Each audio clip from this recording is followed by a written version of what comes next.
तो आज के इस वीडियो हम लोग सीखेंगे what is the COP and formation of COP and UN F triple C के बारे में फुल्ली डिटेल से नॉलेज को ज्ञान करेंगे। तो चलिए स्टार्ट करते हैं। The conference of parties, the conference of party को हम लोग कॉप कहते हैं। जो कॉप क्या है, एक शॉर्ट फॉर्म है। इसका फुल फॉर्म क्या होता है, कॉन्फ्रेंस ऑफ पार्टी के नाम से जाना जाता है। ये कब आई है, कब इसका एग्जिस्टेंस हुआ है?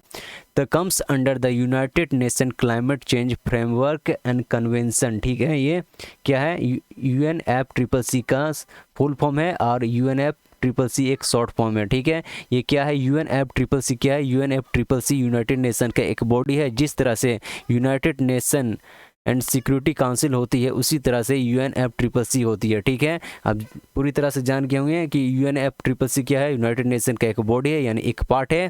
ठीक है, ये किस चीज़ में काम करती है, ये कब बनाया गया है? देखिए, विच वाज फॉर्म्ड इन 1994, यानी 1994 को बनाया गया था। यूनाइटेड नेशन फ्रेमवर्क जो है was established to work towards stabilization of greenhouse gas and concentration in the atmosphere। कहने का मतलब है, जब से ये यूएनएफ ट्रिपल सी जो बनाया गया है, तो ये किसके प्रति काम करते हैं? स्टेबलाइजेशन, यानी जो ग्रीन हाउस जो गैस है जो दिन पर दिन इस एटमोसफियर में क्या करें, इंक्रीज हो रही है, उसको स्टेबल यानी इसको रोकथाम करने के लिए, स्टेबल यानी एक फिक्स पॉइंट पर उसे रोका जाए, उसे हम स्टेबलाइजेशन के नाम पर हम जानते हैं। ठीक है, कंसंट्रेशन किसे कहते हैं? कंसंट्रेशन यानी कोई चीज़ किसी की क्वांटिटी में इंक्रीमेंट होती है, यानी ये गाढ़ा होती जाती है, उसे हम कंसंट्रेशन कहते हैं। जिस तरह से हम लोग कहते हैं कि ये डाइल्यूट एसिड है और कंसंट्रेटेड एसिड है। तो डाइल्यूट एसिड क्या होती है? डाइल्यूट एसिड जो कमज़ोर जो विक एसिड होती है, उसी को हम लोग क्या कहते हैं?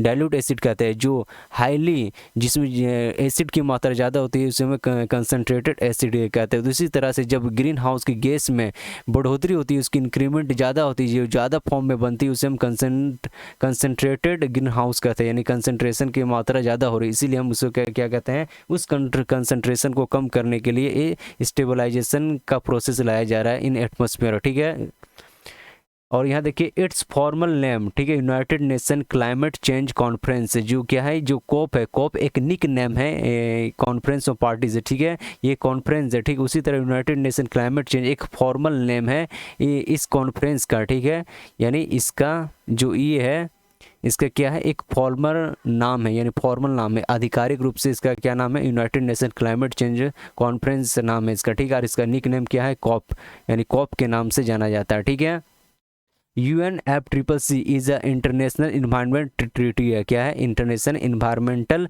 ट्रीटी है। ठीक है, और किस चीज़ पर लड़ती है? Dangerous human interference with the climate change. ठीक है, ये जो ह्यूमन का इंटरफेरेंस, जो इन्वायरमेंट में ह्यूमन का दिन ब दिन इंटरफेयर बढ़ते जा रही, उसको कॉम्बैट करने के लिए ये बॉडी बनाया गया है यूनाइटेड नेशन की तरफ। ठीक है, in part by stabilizing green house gas, green house को जो स्टेबलाइजेशन करने का है एटमोसफेयर में। ठीक है, it was signed by 154 state, यानी जब ये इसको बनाया जा रहा था, जब इसको ड्राफ्ट किया जा रहा था, उस समय इनके कितने मेंबर थे? 154 इनके मेंबर थे। ठीक है, and the United nation conference on environmental development, ये किसके तहत बनाया गया था? जब इसका एग्जिस्टेंस, यानी यूएन ऐप ट्रिपल सी का एग्जिस्टेंस नहीं था, ये बना नहीं था, तब इसके पहले क्या काम करते थे? United nation conference on environmental and development के अंडर ये काम करते थे। इनफॉर्मल तौर पर इसे क्या जाना जाता था? अर्थ समिट के नाम से जाना जाता था। ये कहाँ पर इसको मीटिंग हुआ था? ये रियो डी जेनेरियो, ठीक है, जो ब्राज़ील में है। ठीक है, ये कब हुआ था? 3 से लेकर 14 जून 1992 को ये ड्राफ्ट किया गया था। ठीक है, यानी इसको बनाया ही जा रहा था। ठीक है, इसको ड्राफ्ट डेट इसको कहते हैं, ड्राफ्ट डेट कहते हैं। 3 से 14 जून को इसको ड्राफ्ट डेट के नाम से जाना जाता है। ये कब बनकर तैयार हो गया था? 21 मार्च 1994 को बन करके तैयार हो गया था, और पूरी तरह से काम करना भी चालू कर दिया गया था। ठीक है, यूएन ऐप ट्रिपल सी का हेडक्वार्टर कहाँ है? बोन है। बोन में किस जगह? जर्मनी में है। और वर्किंग सेक्टर क्या है इसका? क्लाइमेट चेंज भी है, हमेशा क्लाइमेट चेंज पर ही काम करती है। ठीक है, क्या है इसका? इंडिया साइन किया है इस बॉडी में। हाँ, यूएन ऐप ट्रिपल सी में एक क्या कहते हैं इसको, मेंबर है। हाँ, है। ये 1993 को इंडिया ने मेंबर बना था। ठीक है, और इसका लोगो क्या है? ये है United nation framework convention and climate change का इसका ये लोगो है। ठीक है, आज इस वीडियो का अंत यहीं पर होता है, अगले वीडियो में मिलेंगे, ठीक है। Thanks for watching and God bless you all.